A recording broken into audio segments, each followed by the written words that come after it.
Hey everybody, it's Raghu and I'm back with Mindrolling with a super interesting guest, and we have a lot of parallels, as well as my old, very, very close buddy Gagan Levy, and then we are welcoming Philip Wolfson. Phil, great to have you here, and you too, Wonderful Gagan. to be here. Thank you. Yeah. Hi. Actually, you do the introduction, Gagan, because you introduced me to Phil. Sure, I'm happy to. Well, Phil and I are neighbors up here in Marin, but how I first found out about Phil was through the ketamine papers that he wrote a while ago. And with the explosion of ketamine over the past, few decades, I I ran into Phil again, actually, at a conference over in Berkeley on this psychedelic safety summit. And we were there, and I just saw that Phil put out this new paper about, safety around ketamine. Tim Ferriss has given it out to everybody. And I think it's just a really important moment because, with psychedelics, we've seen this explosion of it. It was stigmatized and then explosion of it. And I think Phil's always been sort of a mature voice in the space of safety. And so I was excited because of the work we've been doing, at the foundation around psychedelics and spiritual sciences to bring Phil's voice into the mix. So, yeah, that was why I thought it would be great to bring him in to meet you. Great. I'm glad you Thank you. did. Thank you. And by the way, I do remember meeting you. You're kind of unforgettable. So I remember meeting you. It was last year. But I wonder if I've met you on around local things as well. So pleased to be in your company formally. You as well. Great. Well, You know. Phil, I always, when I'm greeting somebody new to this podcast or to me, I always like to hear a little bit about their story of how they got to realize there was another, shall we say, level of consciousness, although we would never have called it that. But in my case, it was, I no longer want to be part of this society, this education system, the parents and the demand, So I was a rebel until I realized there was that something else. And for me, it was Don Coltrane, of all things, which is my story of being with him live and got taken out of that existence, so to speak. How did it happen for you in your formative years? Oh, don't tell me if I go on too long. So I grew up in Queens, New York, which was kind of an armpit place in New York City, and we were an hour and a half out from Manhattan, and we would access it. But we were fairly cut off, and we were in McCarthy period, born in 43, the worst year of the war. Uh, we were in a very suppressed cultural place, and it was a place where my awareness of friendship as a principal part of my life, far more than parenting. I think in attachment work, we don't really speak about the influence of friends and learning to be friends. So Mm. friends in that time kind of saved my neck. I had one particular friend who went on to Berkeley fame, Mario Savio. Oh, yeah. Known as Wow, Bob. that's We a... were in junior high school and high school together. We were best friends, and I was with him when he died. And Wow. Mario made history, got on the top of the Volkswagen, and you know, stood up for liberation. So I did the same. I went to Brandeis, and at Brandeis there were some wonderful people. Markus being one, Maslow a secondary person in it, and I was in a terrible identity crisis, and I was fortunate enough to have 30 sessions for free with faculty in psychotherapy at 17. So, like a New Yorker, Wow. we went to college at 16, 17, and it was a little early. And I really felt that my experience of psychotherapy was important to my future, and I was also very social conscious. So then I went on to med school and did LSD in 1964, and actually Mm. marijuana the same year, which was very liberating of a very self-conscious person. And an upheaval occurred. I finally made a move, and there was a demonstration at the Waldorf Astoria Hotel against Lyndon Johnson and the movement into Vietnam of wholesale forces. And there were 5,000 people, and I decided finally to go. This is 1965. And suddenly I was enveloped in that crowd, and people welcomed me, and people from all over the world. And I suddenly felt I was a citizen of the world. I knew it was coming, and I had inklings of it. I had stopped my religious Judaism a long time before that. I had stopped God belief a long time before that. I had actually taught Hebrew school, so it was pretty in my bones, in my Mm. family. So that was a halcyon moment because in that moment I entered the path of social justice in all its realms. And so I was very much a 60s guy, anti war, civil rights, eventually women's movement. And that was my life as well as being a doc, Mm. as well as being a therapist. And then just to put it into more perspective, in 1983, I hooked up with Sasha Shulgin, and we began really working as therapists with MDMA. And those were the legal days, and we weren't a lot, and it was a revolution in psychotherapy with psychedelics. And I pursued that the rest of my life. Of Mm. importance was that in 1984, I had two boys, and my oldest boy, Noah, became sick with leukemia at 12 and died 4 years later. Oh my. And that's always been, you know, a, a grief part of my being. I do a Mm. lot of grief work with people. Mm. And, um, and in terms of Buddhism, I had begun in college with Alan Watts, but I got formally involved with Vajrayana Buddhism in the 90s with Namkhai Norbu and Dzogchen and the rest. Mm. And now I've been much more towards secular Buddhism, and Stephen Batchelor's been one of my close teachers, and that's what I write and Mm. talk about in the spirit sense. And I do have a Ram Dass story, which is quite remarkable. Okay, let me If hear you're it. ready, We want to hear are it. you ready for a Ram I'm Dass? ready. Yeah. You ready? You sitting down? Okay. So of course Ram Dass was around all this, and I lived near Spirit Rock, as apparently Gagan does as well. And I knew Ram Dass way back, but sort of at a distance. I knew him more psychedelically than be here now stuff. But we were around each other. We were at meetings. And I always had a wonderful feel for him. So somehow, about 2 weeks before he stroked, we had lunch in San Anselmo, just the two of us. And I don't remember how we brought that together, but we had this kind of manic episode.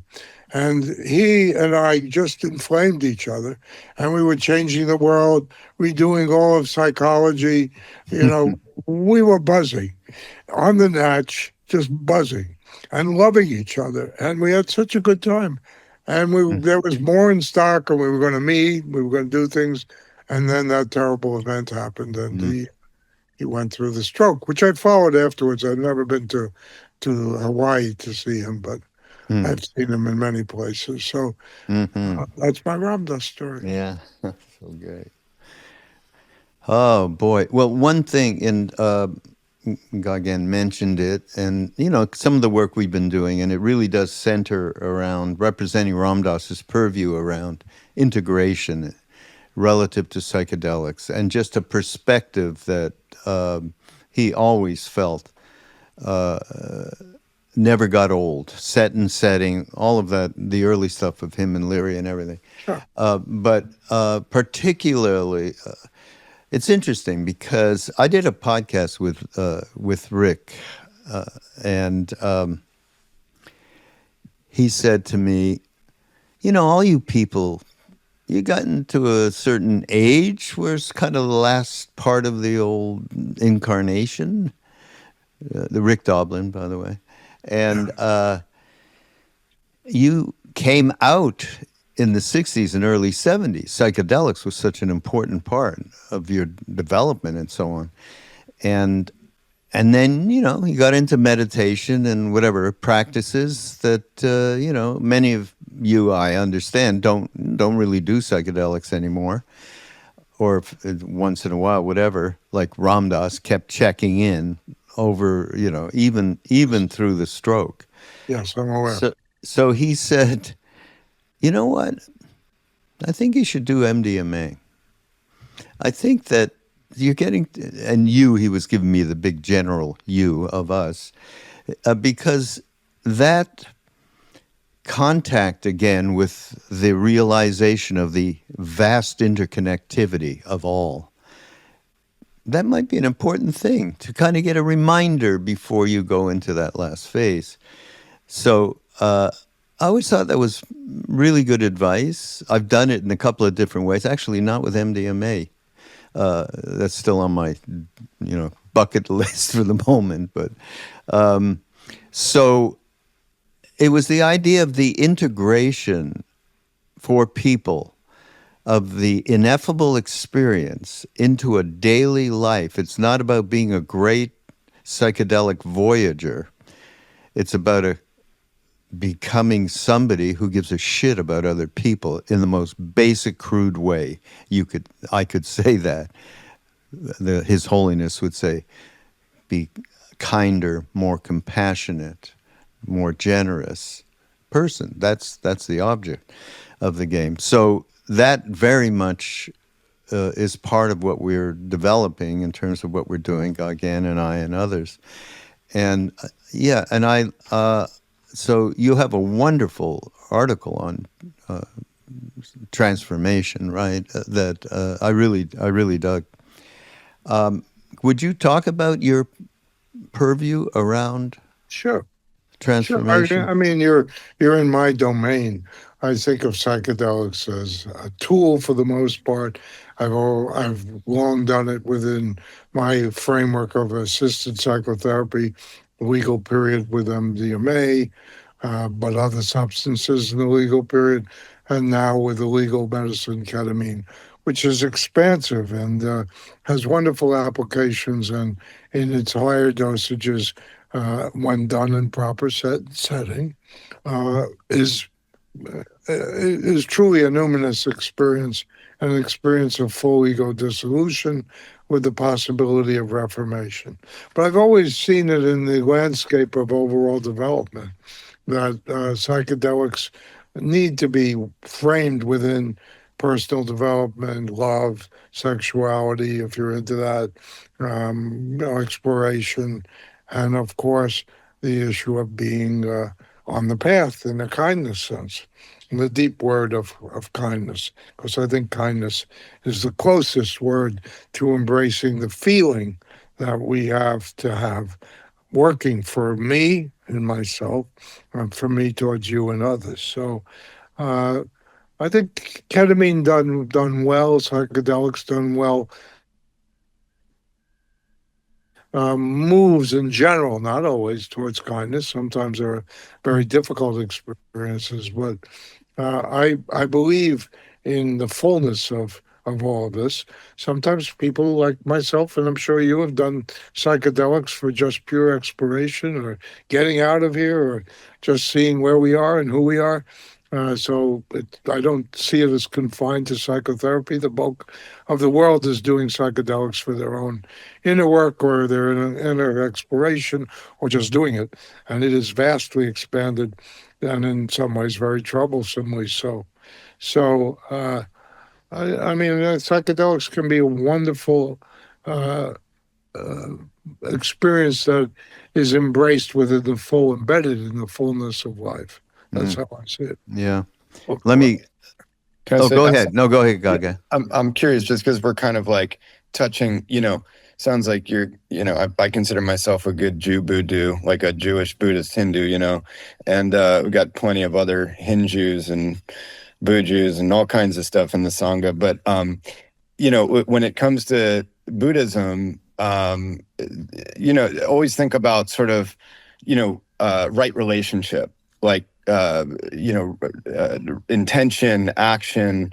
And I'm thinking about with ketamine, it's like, I don't know what the percentage is overall with psychedelics. I think it's above 95% is probably done recreationally. And then there's a small percentage done in guided sessions and a small percentage in ceremony, right? So I'm curious now that ketamine really has become more of a recreational, drug as well, psychedelic out there, whereas you're using it in a very intentional way. And I'm just curious across both those landscapes, because there's guides that are sort of, I don't know if they're necessarily in right relationship with even how they're bringing people into set and setting and causing destabilizing situations and things. And I'm also wondering on the recreational side, folks that are also utilizing it, and it can be these incredible experiences that do all of that you just laid out, but also can be, I've seen folks get into very destabilizing situations as well. So I'm just curious how you think about that sort of like right relationship with a psychedelic like ketamine. Well, a few parts to it. I think you're spot on. So you mentioned our guidelines. We just issued a second edition, which has a whole approach we call the K-12 towards self-examination and dealing with dependency in a different sense than the 12-step program of AA. So we're very concerned about how people approach dependency in general. And it isn't just ketamine, though ketamine certainly has that potential. And the numbers of people who are doing it seem large in the perspective of it, but in fact, most people aren't attracted to it. So most people who do ketamine uh, find it difficult in some ways, exploratory, and are not attracted to it. The people who tend to get in trouble, and this is all outlined in the guidelines, people who tend to get in trouble are people who are led to a kind of manic expansiveness with it, who want to get out of Dodge, who are suffering, or just find it so interesting that it alleviates the difficulties of being in this world. And so they do it more and more. It has a hook, and it's very difficult to get off. It's not so easy. People who are deeply dependent are in a great deal of difficulty, and they relapse often, even after treatment programs. So we're really concerned about that aspect of ketamine. It's not the dominant aspect, but it is growing. And along with that is the use of money, as always. So if you look at Europe, ketamine sells for as little as €6 or €7 for a gram. And interestingly, MDMA, which is in vast use in Europe, is selling for €1 for a gram. That's 8 doses. Really? Oh. So when you look at the availability of this and so many other substances, we were just talking about kratom dependency, which is accelerating. When you look at that, because the work is not embedded in a guide, in a way of living consciously, and is not held back by the internal forces that we learn to muster to make our behavior awakened. I prefer that. I don't think you saw my illuminated tenfold path. No, I did. Yeah. You did, but Gagan didn't. I had the hubris to upgrade to contemporary ideas, the wonderful eightfold path, and I call it the illuminated rather than the noble eightfold path, and embraces sexuality, right, livelihood, etc. So I think we need in these perilous, difficult times guides that are, not religion oriented, not dominating guides, but guides. How do I want to live my life? What are the guideposts for my behavior, etc.? When we really have guideposts and we've absorbed them and we practice them, we tend then not to get lost in, the overuse of substances, marijuana being, an awfully difficult one. A lot of people are hooked on marijuana and lose parts of their life, lose motivation, etc. So there's definitely a poison path as my friend Dale Pendle called it. Um, and we want to do our best to make awareness of psychedelic use as one of really exploration ethics. Okay, you want to have a good time, do it. And then, of course, the unlicensed people as well as the licensed people are not trained in this. And, there's always money and how to make a living undercover and all the rest of it. And Yeah. polypharmacy. It's not a smooth sail out there. There's a lot going on, a Yeah. huge amount going on. Yeah. I want to just read this thing that I picked up from you. Just your definition of transformation, which is what we're transformation, a change in one's core conceptual and even physical structure that interrupts the prior sense of self and induces an altered, at least partially different sense of self immediately and or over time with some degree of persistence. Transformation is a reset of the old software with at least some new programming. I like the way you said that. It's really, I mean, it is what this was a primary thing for Ram Dass over all the decades of his teaching, which leading people to realize they can. I mean, and neuroplasticity has certainly informed people that, of course, it is possible to change. And it is possible to have a new perspective or a fresh perspective on your reality. And I think that is extraordinarily important when you start talking about what happens with a psychedelic experience and how does that get integrated from there. Well, I agree with you, and I think Ram Dass Raghu was an exemplar of doing both paths. Sometimes Ram Dass would not speak to the psychedelic path, and I had experiences where he kind of had Spirit Rock a few times, where he kind of didn't deal with it and only dealt with the spiritual path, as if he wasn't ready to talk about it in that setting. But mostly, Ram Dass exemplified how to do both. How to do both. Yeah. Oh, this brings up something I did read in this thing that's interesting. So, you actually mention the reality of Ram Dass giving Neem Karoli Baba a bunch of acid, Orange Sunshine, right? I'm very bad on that one, Marco. You're going to hurt me. No, You're no, not even gonna hurt me. no. But it leads. I mean, you're like, okay, how's that possible? Whatever. I have no idea of anything where nothing happens. Nothing can't happen, but nothing.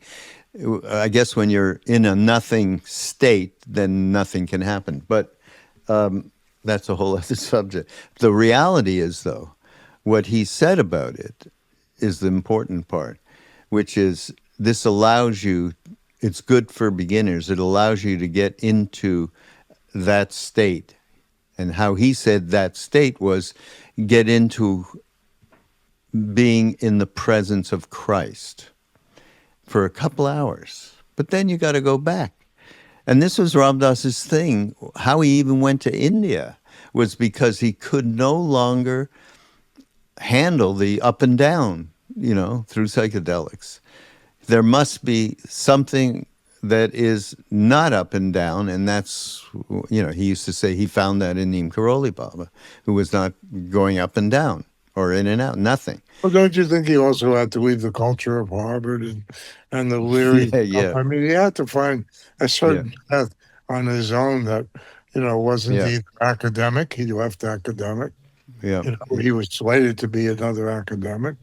And, I've been close to Ralph Metzner until he died. And the three. And so was Ram Dass, of course. Yeah, Ram Dass was very close. And so I think his will to explore and to try and look at his axioms and put them at risk was very, very important. Childhood and otherwise, childhood and otherwise. Yeah. Go again. No, I was just going to say, I mean, what it makes me think of, because I've heard ketamine it's kind of classified in different areas of psychedelics a lot of times, and some I hear it as a dissociative, or people use that word, throw that word around a little bit. But I've definitely, I feel like in Buddhism, for instance, like there's this emphasis on observing the mind, and with ketamine and psychedelic states, there's also, and especially if you think of a dissociative, is there sort of a relation to that kind of awareness of being able to, look at your mind, observe your mind, be that witness that Ram Dass used to speak about. And I mean, it's interesting because, like, well, maybe I'll pause there and I won't ask you another question, but But curious.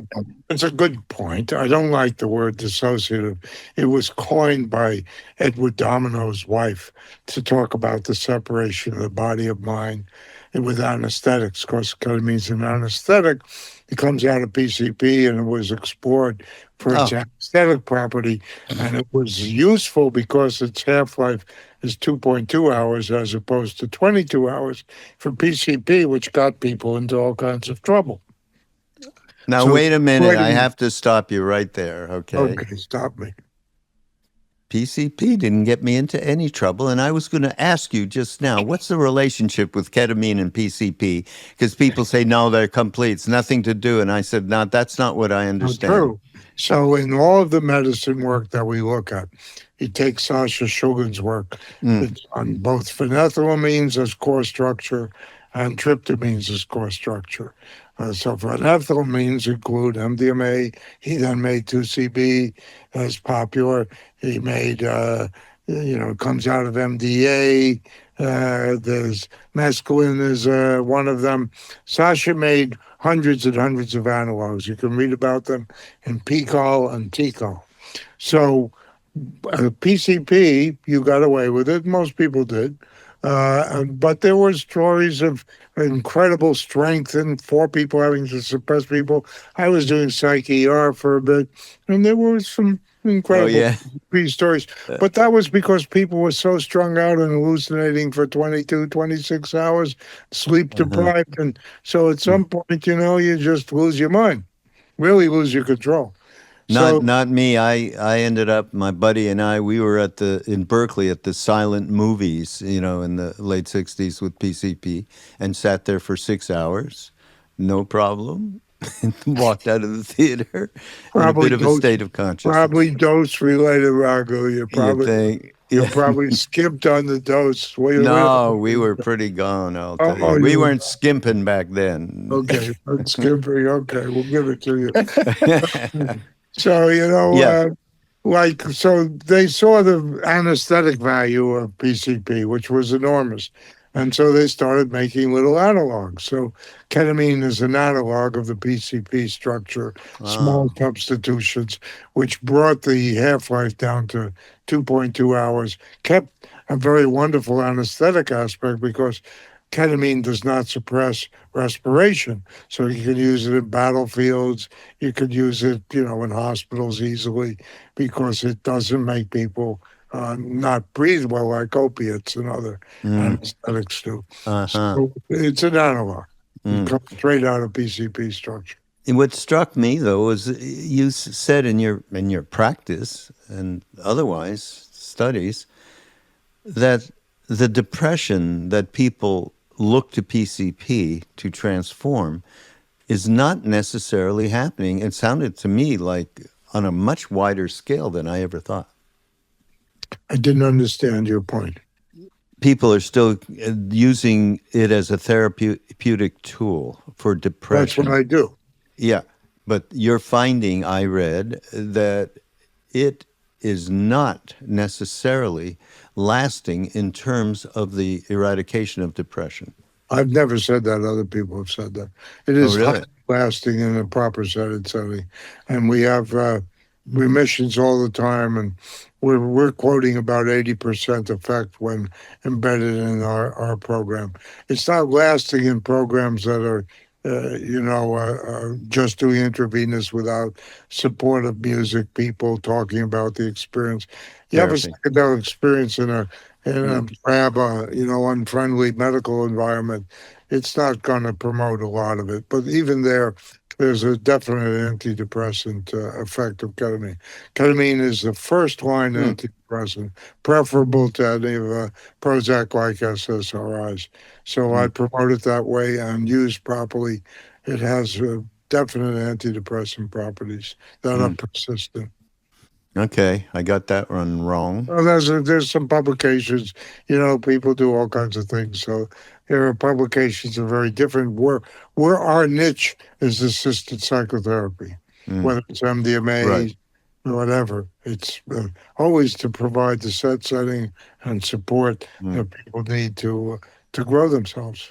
Yeah. Well, maybe that's a good thing to touch in on, because I do find, you know, so I was the chief strategist on that MAP Psychedelic Science Conference that happened in Denver in June. And, I do find that a lot of kind of newbies to the space, let's say, there is sort of like a magic bullet, hope for that magic bullet, but not really the tapas, the discipline, the integration afterwards.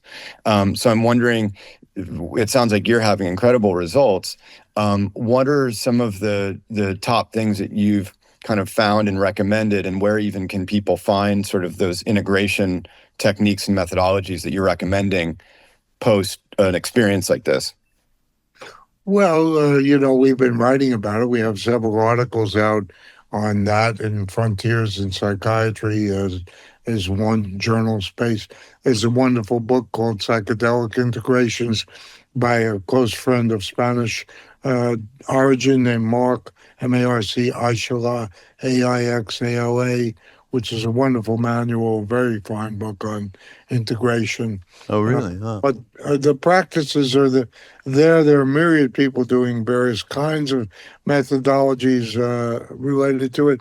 We wrote extensively on MDMA integration, and I did a map study with life-threatening illness, actually here in my home, which we published some years ago, and we had 100% improvement with MDMA. And if MDMA were legal and available, because I'm worried about its cost to people when it comes out, if MDMA were legal, I would mix it with ketamine and various protocols that were based on assessment of human beings and what they might respond to positively.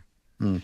And Uh, none of this is without, difficulty. People do go through, all kinds of experiences. MDMA people say, "Oh, where was the ecstasy? I didn't feel it." But that's only sometimes. And the other part is the work needs to be not thought of as a single episode. It needs to be thought of Yeah. as a therapy. It's much quicker.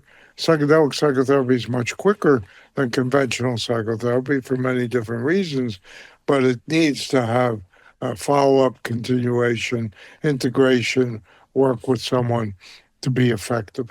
Hmm. And that's not to say that ketamine on its own doesn't have value. It does. Hmm. and did you also? I thought I remembered, and maybe I'm remembering wrong, but did you also do a MAP study on end of life with ketamine Uh, or MDMA? my own study, I have the Ketamine Research Foundation is my nonprofit. So we started to do an end of life with a year to live and knowledgeably. But we had trouble recruiting people because of the inclusion exclusion criteria. That was a FDA IRB approved study.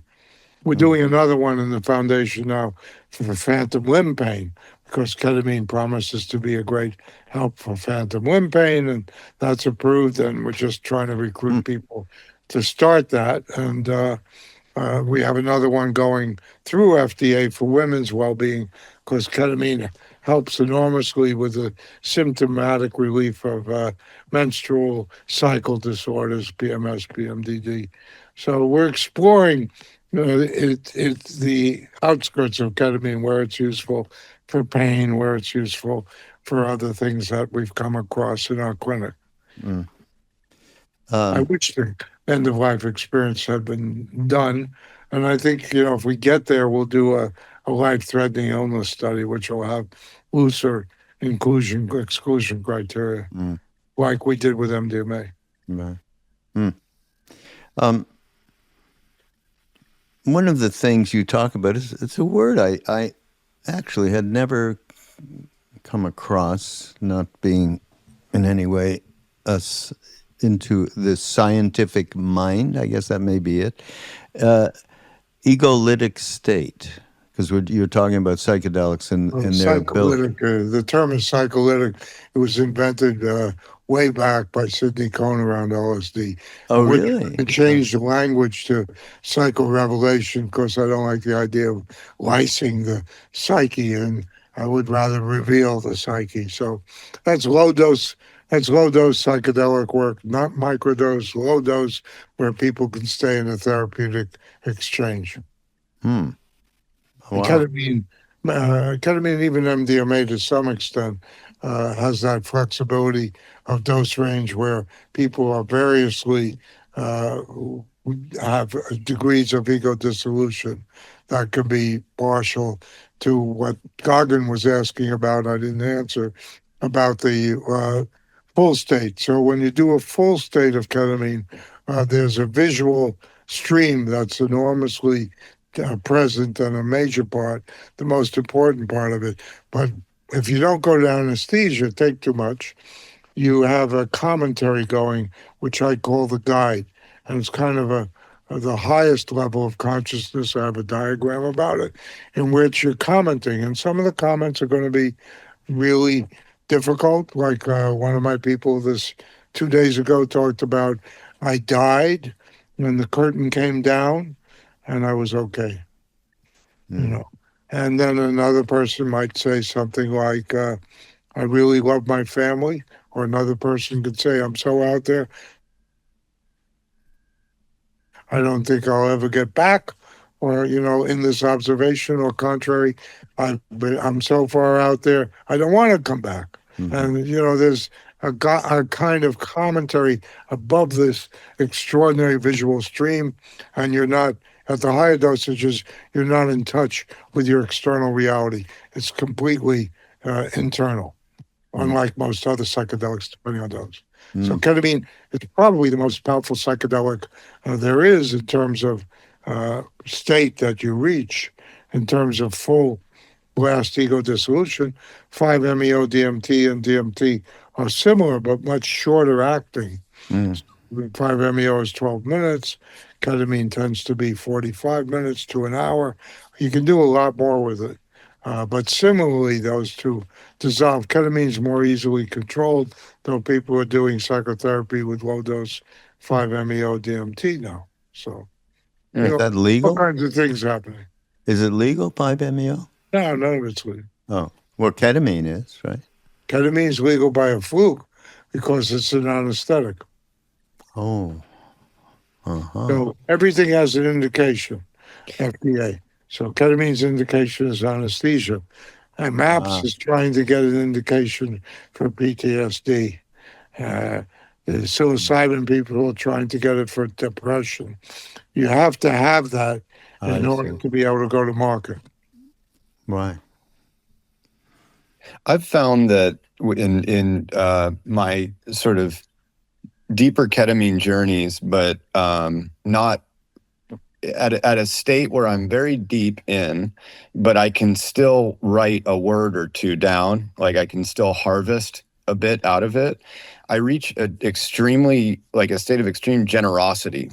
It's like this very generative. I come into contact with more of the sort of shared vantage point, as Raghu puts it, many, and like an unbelievable stream of generosity. It's almost like I'm going through the Rolodex of people in my life and touching in to them through spirit and seeing where I'm needed in various ways. And I come out of a session and I've got like pages of just names with little, so I'm harvesting out of it.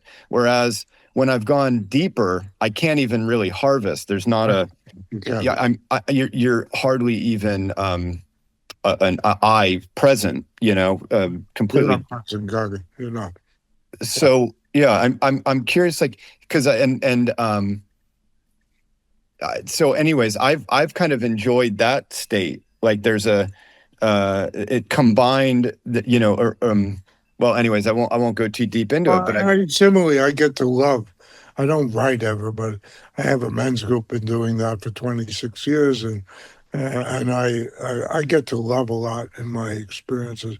But what you're talking about, that psychological connection, reflection, who I'm close to, who I may have hurt, I get that a lot in the beginning of a mushroom journey. I think it's not confined to any particular psychedelic. So I think if you asked the question about what's a psychedelic, that's all territorial. That's kind of bullshit. So, psychedelics really mean mind manifesting. yeah, MDMA is a psychedelic. Marijuana is a psychedelic. Not always, depends on your level. So when you look at the signatures, as I call them, of each medicine, they're somewhat different. That's why we choose different medicines for different reasons for what they do to us. And at the same time, if you're looking at the higher levels of structure, which are neural nets, in which there are scrambles. So you got your neural net. We're doing neural nets in our conventional, executive function work right now. That's what we're doing. Okay.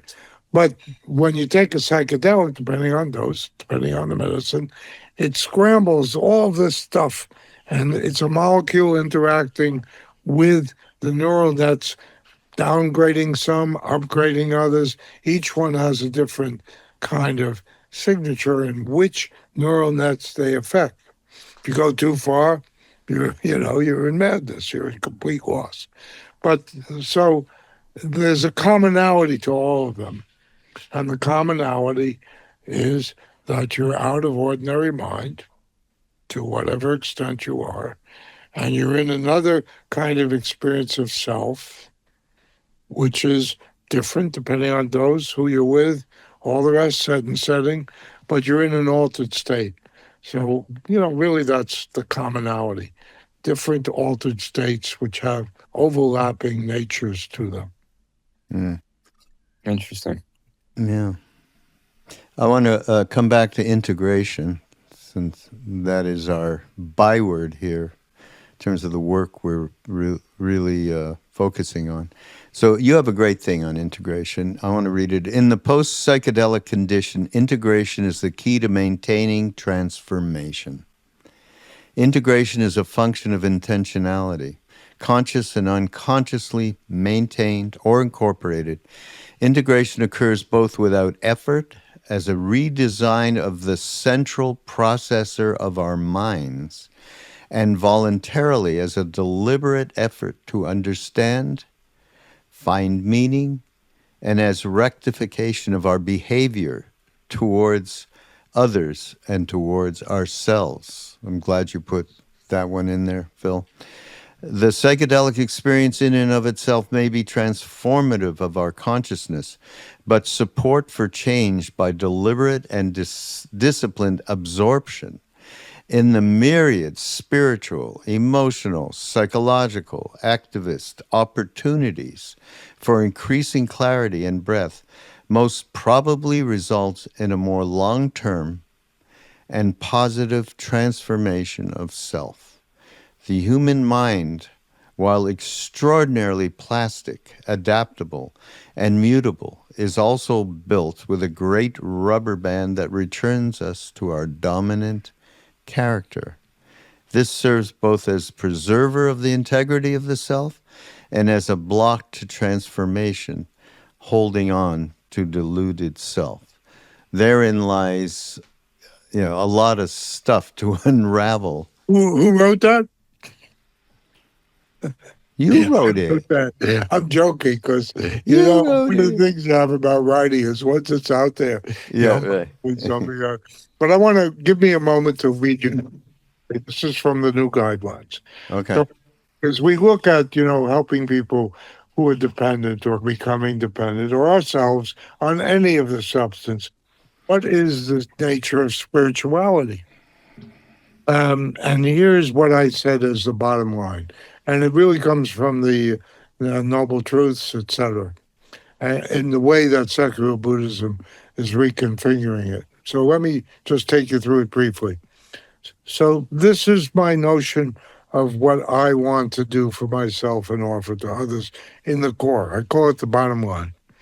Embrace life, diminish and stop reactivity, seek balance and equanimity, treasure the body, the mind, and the heart, practice respect for yourself and others, choose love, kindness, and friendship, practice being present and cultivate awakened awareness. When I am temporarily free of reactivity, I will experience the expansiveness and peace it brings. The more this takes root in any of us, the more we sing and dance in our deepest spirit. Beautiful, Phil. I love that. Hmm. We're going to have to, we'll put that in the show notes for people as well as everything else. It's in the new guidelines if you want to look up. Okay. We'll Guidelines are on Ketamine Research Foundation website. Mm-hmm. Well, let me ask, since you're just saying that, I mean, these paths, a lot of times at the foundation, and I came to Ram Dass through psychedelics, through the psychedelic path, and then opened up, actually Raghu really opened me up to the rest of a lot of it, and more of the bhakti side and whatnot. But I studied a lot of Buddhism in my 20s, and we're looking to put on this convening next year around psychedelics and spiritual sciences. And I think of these different paths as spiritual sciences. We're explorers that are, in some ways, using our own lives as the test tubes, and moving into all these directions. And I'm just curious, like, if you think about Buddhism and the psychedelic path, like what do they agree on? Like I feel like in our sometimes in the Ram Dass, and I'll give you a second to answer it, because in the satsang, I'll run into people at the retreat, and they've never tried a psychedelic in their life, and they have no interest, and they're like, don't talk about psychedelics. Ram Dass wasn't about that in the last however many years of his life and whatnot.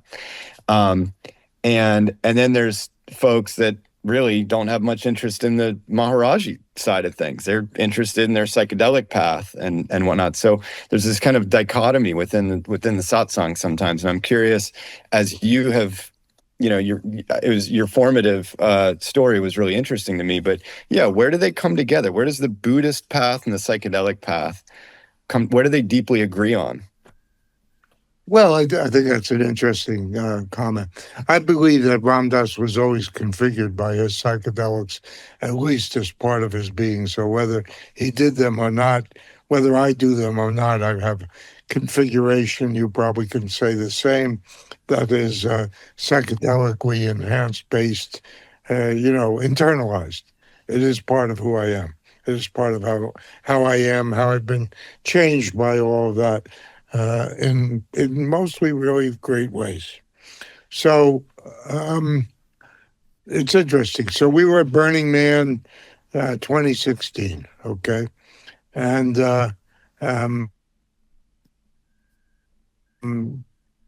were in the presentation that Bob Thurman, who had been there for the first time, who's a beloved brother, was giving on in Faux Mirage, this wonderful place that the Soap Suds people do. And Bob, we began a dialogue on psychedelics.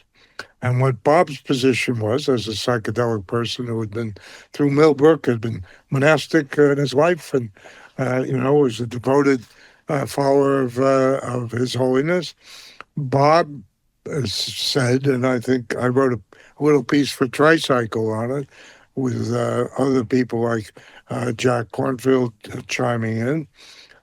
What Bob said really, I think, is the truth, that the Buddha was talking about intoxication, and alcoholism, intoxication would probably with too much ganja and the rest of that. But what he was not talking about is ways in which we develop consciousness. He was always for consciousness. He was always working on consciousness in the best sense. The Eightfold Path is a guidance towards consciousness. There's always the view, the path, and the fruit. and they're all reciprocal within Buddhism. So the view tells you the path, gives you the fruit, or the fruit's rotten, and it tells you back that the view is not good. You better get on a different path, and you change your view. So there's always this kind of complex reciprocity between things. So what Bob said, and I agree, and we published on it, was that uh, really things that enhance our consciousness are completely compatible with the life of the soul. And that's really where we want to go. If things are incompatible, drugs that really mangle the soul, high doses of alcohol, meth. I mean, as a shrink, I've seen so much mangling of the soul, Mm, dependency on ketamine, you know, too much of marijuana, things that really mangle consciousness, mangle the soul. It's up to us to not take that role on. We have to be in our own minds and lives, whether it's sex addiction. Yesterday Cesar Chavez was taken down. That was pretty awful. yep. Cesar Chavez was a monument to most of us for liberation. To realize that Dolores Huerta had been raped by him, that he was doing kids. I mean, really, what is this world about? I'm walking through this world where heroes get busted regularly and antichrists form the leadership of the world. I don't use that word often. I mean, it's a tough place to be. Tough place. Yeah. So Really tough. we need to stay within a framework of Mm. vitality and embracing life and looking at our reactivity and developing kindness. That is the only path, really. And we're losing that battle right now. Kindness is in the toilet. It's not for all of us. You brothers are quite kind. I feel it, but it's not winning the world right now. And it's very hard on people like myself who are old warriors who are looking at the demise of social justice, looking at misogyny, looking at war, looking at domination, looking at destruction of the planet, looking at who's got their fingers on the bomb. It's a pretty frightening and depressing time, and how we get through it is unclear. It's unclear, but how we live our personal lives, how we stay in kindness and stay activists. So I don't think we cannot be activists in all this. And, Buddhism is also got a very strong activist path in it. Yeah. It also has a renunciatory path. So how we relate to all of that, Buddhism is a complex entity with many practitioners and long history. So is, Vedanta. It's not simple to take from one methodology and say this is perfect for all things. Buddhism is a monastic practice in origin. Hmm. Yeah. But I really would say that when we say, what can we do? And we can individually work on ourselves in order to radiate to people around us compassion, kindness, and love. And these words have been so mangled. You want to talk about mangled? I remember Sharon Salzberg we were doing something around, Ram Dass came up with this thing, loving awareness, moving out of your story, your thoughts into center of your being, into a place where there's no judgment, et cetera, et cetera. And she was talking about it. And at one point she said, well, that word love, people really feel it's weak. You're weak.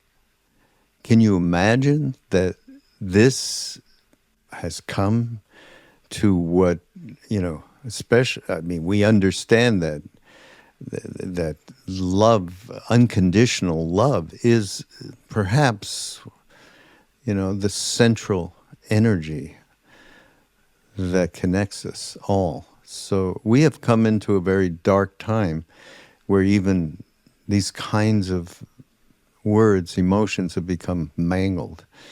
And, it's very difficult for sure. And But just take, Raghu, just take the three of us. We don't know each other, and we're having a convivial. This is a convivial. This is Yeah. three guys hanging out, talking about stuff, but also sharing. There's an emotional tone to Yeah. it. Yeah. And the sharing is not just about my own inner, but it's also taking from your expression and Gagan's expression, and we're creating a concert. And in that concert, we create the possibility of affecting each other, learning from each other, giving to each other, kindness.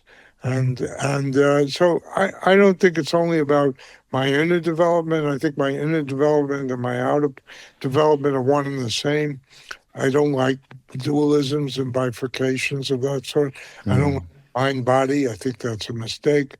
And I don't like inner and outer, except to recognize there is that. But it's a constant kind of interaction. I gotta say too, I'm glad you named that, because with, and I hate to bring in, the God forbid, the Epstein files into this, but I'll just say, watching this whole thing, and I was talking with my, partner about this, and it's like just the toxic masculinity, and that this stuff happens, like with, the kind of stuff that has come out in this with and unseated folks and whatnot, but more so that it's just been okay amongst so many people, and really that comes from some trauma probably back when, and then some locker room boy toxic masculinity behavior that came out of that makes it okay. And it's like when we can have this, I mean, what you direct opposite to what you just stated, Raghu, which is like love, being strong, being vulnerable. I have a friend that says vulnerability sexy, and I'm in a Phil, I've been in men's work for a long time too, and I love doing men's work, because when you're with other men and you can actually be vulnerable, not in the way I grew up. It was like, you show confidence. I got it. We're going to the top of that mountain. Follow me, and everyone, come on. And you show strength. And it wasn't until the first time I did men's work that it actually dropped me into a deeper part of myself, where I realized that vulnerability, how that was strength, that love is strength, that these other ways that I saw of masculinity is not strength, it's actually weakness. And then what I love that Rick points out a lot, he talks about, I mean, obviously psychedelics as a tool, potentially, as all these paths are that you named, but as a potential tool to kind of shift our consciousness and maybe break us out of the matrix and see beyond the myths to what the true nature of all this is that, so in relation to Buddhism. And what Rick talks about is this time in the future, when I think about like how does humanity, how do we get to a future where there's like a net zero trauma? That's what, Rick talks about. I love when he talks about that, because it's this very aspirational, hard to imagine to say, but it's like, how do we get to a place where there's net zero trauma in humanity? That's where, that's kind of what I've been dreaming into, instead of like dystopian sci-fi, futures. I'm thinking into that sort of a place.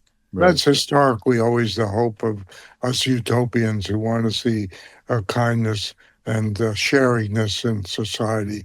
That drops the trauma. Right now, look at the ascension of trauma. How much trauma is being committed momentarily, right at this section, whole places, whole peoples, and then us watching, etc. And then, you talk about trauma being the source.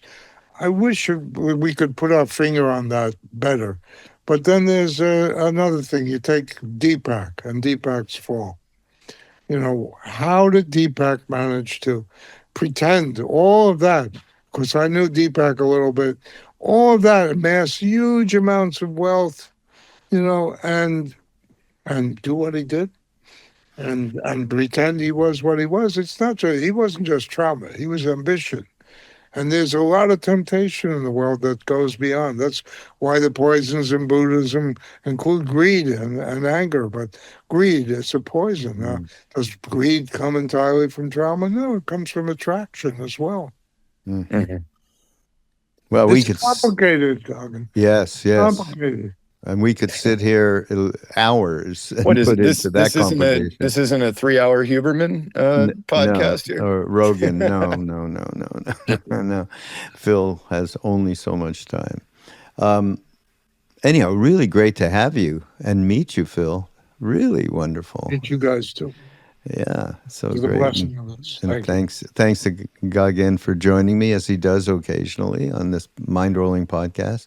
But everybody, we are going to pull apart many of the different things that we are speaking to, and giving you a link to them and a link to Phil. You're practicing now, right? You're still practicing, yeah. So yeah, and I think moving into the discovery of what psychedelics can open up for an individual is important, and so is all of the safety issues, which we briefly mentioned at the very beginning, and they need to be looked at as well. Anybody who's thinking of moving in that direction. I'd appreciate if you could make clear that the guidelines are available for free to everyone, and they're pretty exhaustive. They're good ones. Give me a Go to URL. Ketamine Research Foundation, and you'll see all our stuff. .org or dot? Yeah. Is it? Yeah. Yeah. And you Okay. should probably have some affiliate link to some flights to Europe with those psychedelic prices that Phil put earlier. Okay, Gagan, I was thinking the same thing. Are you buying? Yeah, With we're all those- going to sure, get man, on get the whole over to. sangha with those prices. Come Yeah, on. right. That's incredible. I mean, it points to something else that we really didn't discuss about, some of this therapy is only available, unfortunately, to people of means. And that's a whole other thing that's prevented us actually from moving more quickly in doing the seminars that we want to do. So, but I would say that our foundation has pioneered in offering scholarships to people on a limited basis to defray costs so people can do ketamine. It's Wonderful. not endless, it's by donation and through our membership organization, but we're trying. That's great. I mean, that's a primary way of that we get on the path to, making it available outside of only people with means. We do that. That's what Ram Dass was all about, his whole career, teaching career. So, well, thank you again, gentlemen. Great to see you and spend some time. And we will hopefully do this again sometime. Actually, maybe get you in person, Phil, to this, what we're speaking to. So we'll have to talk about that too. Great. Thank you. Hi, everybody. We'll see you next time on Mindrolling.